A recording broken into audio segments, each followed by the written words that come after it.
우리 사랑하는 성도 여러분, 오늘 복음의 본문은 요한복음 6장입니다. 이 요한복음 6장의 주제는 예수님이 하늘에서 온 참된 생명의 양식이다 라는 말씀으로 이루어져 있습니다. 예수님께서 그분의 말씀과 몸을 통해서 영원한 생명을 주시는 참된 양식이자 우리의 영적인 양식이라는 사실을 오늘 말씀 가운데 깨닫기를 원합니다. 우리가 2주 전에는 예수님께서 5,000명 이상의 사람을 기적적으로 먹이신 사건을 우리가 묵상했었습니다. 그 주제의 핵심은 주님께서 모든 것을 공급해 주신다라는 것이었습니다. 하나님께서 당신을 영원한 자녀로 사랑하시기에 여러분의 모든 세상의 필요를 이미 아시고 그에 따라서 우리의 필요를 채워주신다라는 말씀을 우리가 묵상을 했었습니다. 그러나 우리의 일용할 양식만으로는, 우리가 살아갈 때 필요한 일용할 양식만으로는 영원한 필요를 충족시킬 수는 없다라는 것이 현실적인 문제입니다. 지난주 예수님께서 무리들에게 이렇게 말씀을 하셨지요. 너희가 썩을 양식을 위하여 일하지 말고 영생하도록 있는 양식을 위하여 일하라. 이 양식은 인자가 너희에게 줄 것이니 이는 하나님 아버지께서 그를 인치셨기 때문이다 라고 말씀했습니다. 오늘 본문에서도 예수님께서 다시 강조하십니다. 너희 조상들은 광야에서 만나를 먹었으나 죽었다. 즉, 이 세상의 필요를 우선적으로 구하는 것만으로는, 이 세상에서 살아가는 데 있어서 필요한 양식을 구하는 그 일만으로는 영원한 생명을 얻을 수 없다. 광야에서 그 하늘에서 내리는 만나를 먹었지만 그들이 먹었던 이들이 모두 가나안으로 들어간 것은 아니었습니다. 바로 우리가 이 땅에서 세상의 필요를 구하고 그것을 이미 아시고 채우시는 하나님이시지만 그것만으로는 영원한 생명에 이를 수 없다라는 것이죠. 일용할 양식이 아무리 풍족하더라도 결국 우리 모두는 어떻게 됩니까? 죽음에 이르게 될 것이다 라는 것입니다. 그러므로 하늘에서 온 생명의 떡, 그 하늘의 생명의 떡인 양식, 영원한 생명에 이르는 그 양식을 우리는 구해야 한다라는 것입니다. 그 양식이 무엇입니까?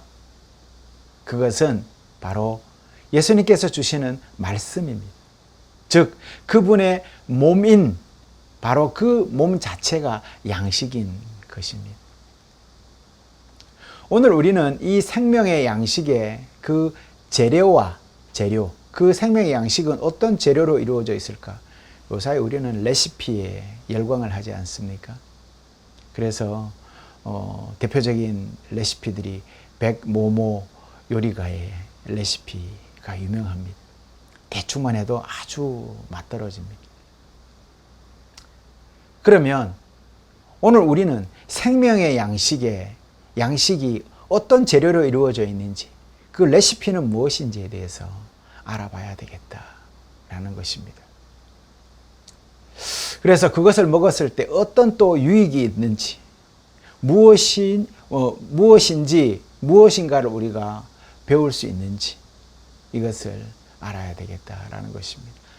만약 이 생명의 양식이 포장지에 포장이 되어서 판매가 된다면 포장지 뒷면에 그 재료가 상세하게 적힐 것입니다. 그 재료 목록에 여러 가지가 적혀 있을까요? 단 한 가지가 적혀 있을까요? 바로 그 재료는 딱 하나만 적혀 있을 것입니다. 바로 예수라는 것입니다. 예수님은 영원한 하나님이시자 하나님의 아들로서 계속 이 시간 속에 태어나시고 역사 속에 들어오셔서 죄와 죽음의 어둠 속에서 방황하는 사람들에게 구원과 빛, 생명을 주시기 위해서 우리에게 오셨습니다. 이 생명의 양식에 들어있는 유일한 재료는 바로 예수님입니다. 이 양식이 주는 유익도 오직 한 가지입니다. 영원한 구원입니다. 모든 죄에서 용서하는 영원한 구원, 또 모든 어둠을 물리치는 신성한 빛, 그리고 죽음을 정복하는 영원한 생명, 그 딱 하나입니다. 구원입니다. 우리는 단백질을 먹으면 근육이 아주 단단해지고 그리고 몸이 건강해진다고 해서 요새는 단백질 음료가 굉장히 유행입니다. 우리가 영원한 생명의 양식에 그 재료인 예수를 먹는다면, 섭취를 한다면, 우리가 영접을 한다면 우리에게 유익이 어떤 유익이 있느냐? 구원이라는 그러한 결과로 나타날 것이다 라는 것입니다. 하지만 이 순수하고 단순한 예수라는 이 딱 한 가지의 이 재료에도 불구하고 사람들이 예수님의 말씀을 받아들이는 그 형태는 그리 반갑지 않아 하는 것 같습니다. 오히려 그들은 불평하고 원망합니다. 이유는 죄된 인간의 마음이 복음을 기쁘게 받아들이게 하지 않기 때문입니다. 사실 복음은 이 죄된 육체를 죽이는 것입니다. 우리의 죄된 마음은 자유롭게 자신의 몸과 영혼을 지배하려고 합니다.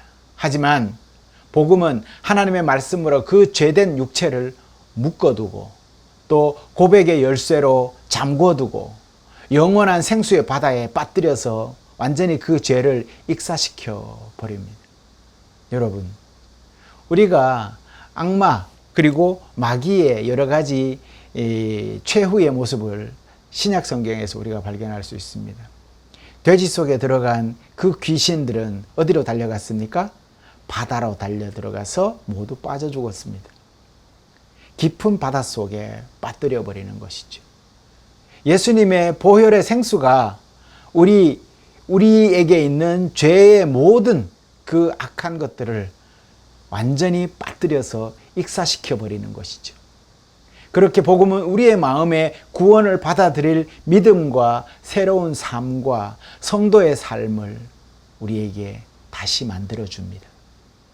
따라서 죄된 육신은 자신의 멸망을 인정하려고 하지 않을 것입니다.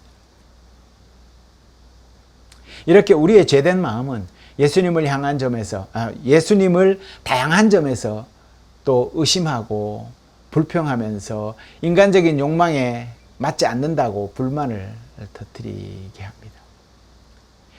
예수님께서는 우리의 구원과 또 성결을 위해서 새 마음과 새로운 소망을 우리 안에서 창조해 주십니다. 이것을 잘 설명하는 시편이 있죠. 시편 51편 10절이 그 구절입니다. 하나님, 내게 깨끗한 마음을 창조하시고 정직한 영을 새롭게 해 주시옵소서. 이 시인이 왜 이렇게 기도를 했겠습니까? 그것은 우리의 죄된 마음이 복음을 기쁘게 받아들이지 않기 때문에 제발 내 마음이 정직한 영으로 새롭게 그 하나님의 말씀을 받아들이게 해 주소서라고 기도를 간청하는 겁니다. 우리가 하나님의 말씀이 자연스럽게 우리 마음속에 잘 받아들여진다면 이런 기도를 안 했겠지요. 이처럼 우리의 죄된 본성은 예수님이라는 순수한 생명의 양식에 자신의 방식으로 만든 첨가물들을 계속 추가하려는 유혹에 빠지게 됩니다. 예수만으로는 좀 만족하지 못하는 거지요. 예수 한 분만으로는 만족하지 못하는 거예요. 거기에다가 뭔가를 자꾸 더 집어넣고 싶어 하는 거예요. 레시피로. 그래서 자기만의 레시피를 만들고 싶어 하는 거예요. 예수님만으로는 충분하지 않다고 생각하는 것. 여러분은 어떻습니까? 여러분은 예수님만으로 충분합니까? 그래서 우리의 죄된 본성은 예수님 그리고 또 다른 그 무엇, 이런 생각을 항상 하게 되는 것입니다. 그래서 경쟁적으로 거기에도 뭔가를 자꾸 덧입혀서 이상하게 복음이 왜곡되게 되어버리는 것이죠. 대표적인 것이 뭡니까? 예수님과 그리고 착해야 돼. 착하게 살아야 천국 가지. 그 예수님 더하기 그 선행을 딱 플러스 시키는 거예요. 그러면 이 세상에 착하지 않은 사람은 예수 믿어도 천국 못 가겠네요. 그렇죠. 그리고 또 뭐가 있습니까? 예수님 더하기 그래도 똑똑한 사람이 낫지. 그러면 글을 모르는 무지렁이 권사님들은 천국 못 갔겠네요. 그리고 열심히 다녀야지. 예수님 믿어도 열심히 믿어야 돼. 자기 공덕을 내세웁니다. 예수님에 더해서 인간의 또 전통을 더하거나 자기 의견을 거기에 덧붙입니다. 예수님 그리고 인간의 이성의 한계, 예수님 그리고 다른 신이나 종교 또는 영적 취향을 거기에 더합니다. 세상 그 무엇이든 의도가 좋고 나에게 방해가 되지 않는다면 자기 신앙에 있어서 모든 것을 받아들이려고 하는 그러한 태도. 그래서 여러분이 잘 아시지 않습니까? 세상의 신은 많으면 많을수록 좋다. 나에게 유익한 신들. 이렇게 생각하지 않습니까? 이처럼 추가사항이 본질보다가 더 중요해지면서 결국은 어떻게 됩니까? 오늘 기도에도 했지만 본질이 사라져 버리는 겁니다. 여러분들 된장찌개를 끓이는데 막 이것저것 막 집어넣다가 보니까 나중에 보면 된장 맛은 안 나고 이상한 맛이 나지 않습니까? 그건 된장찌개라고 합니까? 짬뽕이라고 하죠.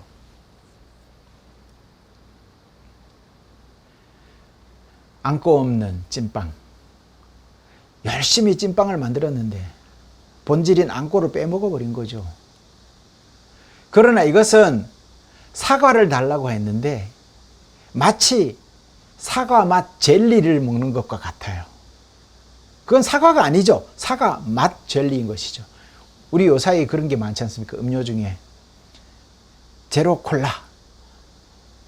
거기에는 설탕이 하나도 안 들었다고 하는데 가만히 보면 사람의 그러한 그 미각을 속이는 그 화학 약품들이 들어가서 단맛을 낸다고 합니다.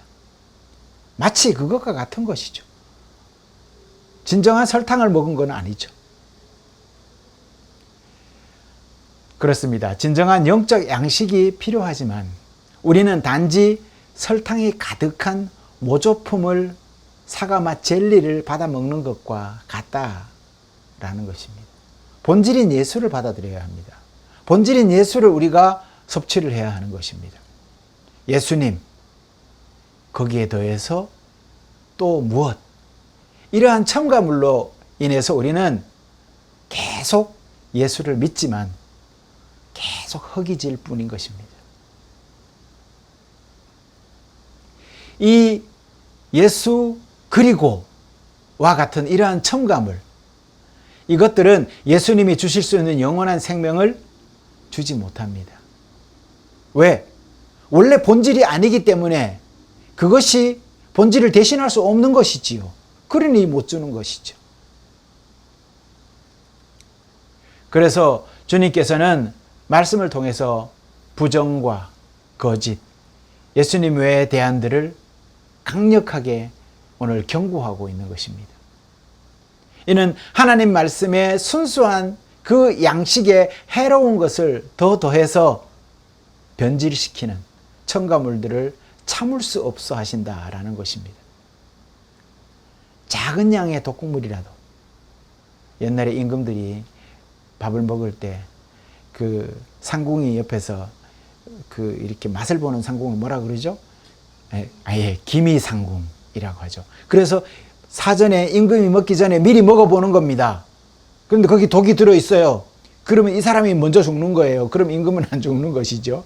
참 원시적인 방법으로 했는데 또 그것을 또 걸러내기 위해서 은수저를 사용한다고 합니다. 그러면 색깔이 독이 닿으면 변한다고 합니다. 절대로 음식에는 독이 들어가면 안 되는 것이죠. 작은 양의 독극물도 음식에 들어가서는 안 되는 것처럼 복음에서 예수님 외에는 다른 그 무언가를 절대로 집어넣어서는 안 된다라는 것입니다. 이렇게 우리를 미혹시키고 중독시키는 첨가물은 우리 주변에 굉장히 다양하게 많습니다. 개인적인 취향도 있을 수 있고 사회적인 구조도 있을 수가 있고 또 내가 원치 않지만 어떠한 조건들이 생길 수도 있는 것입니다. 이러한 첨가물들은 심지어 우리가 중독되고 있는지도 모른 채 지금 여전히 우리가 사용하고 있는지도 모릅니다.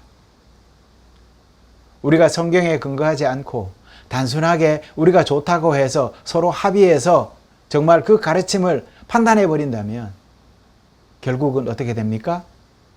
저기 길거리에 나가다가 보면 이단들이 모여서 열심히 믿고 있는 그러한 기독교가 아닌 기독교 모습을 한 가짜 기독교가 되는 것입니다.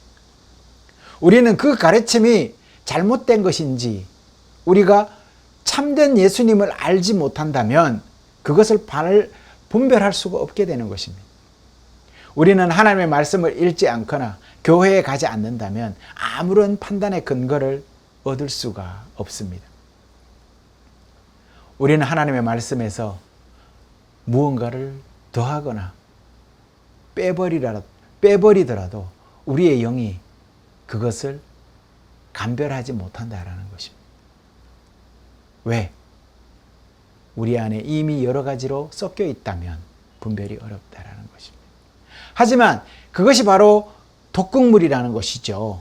독극물은 서서히 우리 몸에 쌓여서 임계점에 이르게 되면 그 힘을 발휘하게 되어서 결국은 어떻게 합니까? 우리를 사망에 이르게 합니다. 그러니까 영적 건강과 양식은 우리가 느끼는 감정에 의존해서 이루어져서는 안 된다라는 말씀을 드리고 싶습니다. 성도 여러분, 주관적인 감정은 우리의 영혼 상태를 판단할 수 있는 기준이 되지 못합니다. 하지만 우리 대부분을 보면 기도를 하면 마음속에서의 어떤 주관적인 판단에서 모든 것들을 판단하려고 하는 그러한 태도를 보일 때가 많습니다. 이는 예수님에 더해서 나의 감정을 거기에 더하고 이성을 더하고 욕망을 더한 결과입니다. 그러면 그것은 무엇이 됩니까? 내 마음속에 예수님이 있어요. 그런데 거기에 내 이성을 더하고 내 감정을 더하고 거기에 욕망을 더하면 그것이 무엇이 됩니까? 독극물이 되는 겁니다. 그게.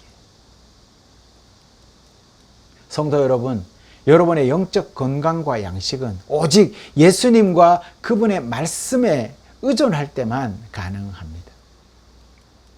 하나님의 은혜는 여러분에게 예배와 말씀과 기도를 통해서 주어집니다. 죄를 고백하고 회개할 때 예수님께서 여러분의 죄를 사하시고 구속하셨다는 응답을 여러분이 얻게 되는 것입니다. 하나님의 은혜는 하나님의 말씀을 듣고 전해질 때에 여러분의 영에 예수님을 담아 주실 것입니다. 예수님의 살과 피를 통해서 여러분은 이미 영원한 생명을 약속받은 것입니다. 그래서 우리는 가끔 그런 것들을 실천할 필요가 있습니다. 때로는 새로운 어떤 사람을 만났어요. 그런데 그의 어떤 아픈 마음이 있어요. 그러면 그에게 여러분이 그렇게 한번 얘기해 보시기 바랍니다. 제가 믿는 하나님에게 제가 잠시 선생님을 위해서 기도해 드려도 될까요? 라고 말씀을 하고 그 자리에서 바로 기도를 해 줘 보십시오. 여러분의 마음속에 어떤 울림이 오는지 그때 그것을 경험해 보십시오. 바로 성령님이 여러분 마음을 휘몰아쳐 주실 것입니다. 그때 전하고자 하는 말씀을 여러분의 입술에 담아 주실 것입니다. 그것이 우리가 지향해야 될 바입니다. 바로 예수 그리스도가 참된 진리입니다. 여러분은 이미 구원받았습니다. 그분을 품고 계시다면 여러분은 이미 구원받았습니다. 천국을 이미 차지하셨습니다. 예수님은 당신을 위해서 또 여러분들을 위해서 그분의 당신의 몸과 살과 피를 내어주셨습니다. 그리스도의 몸과 피를 통해서 영혼의 힘을 회복하고 이 생과 다음에 다가올 생을 위한 힘을 여러분들이 축적하시기 바랍니다. 예수님을 믿고 회개하면서 죄사함을 받는 여러분은 이미 영원한 생명의 약속을 받으신 분들입니다. 여러분은 용서받았고 그리스도 안에서 의롭다 하심을 이미 받은 분들입니다. 나는 생명의 떡이니라. 나는 하늘에서 내려오는 살아있는 떡이니 사람이 이 떡을 먹으면 영생하리라. 내가 줄 떡은 곧 세상의 생명을 위한 내 살이니라 하시니라. 아멘. 이것은 여러분을 향한 영생에 이르도록 지켜 따르기를 바라시는 생명의 참된 양식 되시는 예수님의 음성입니다. 기도하시겠습니다.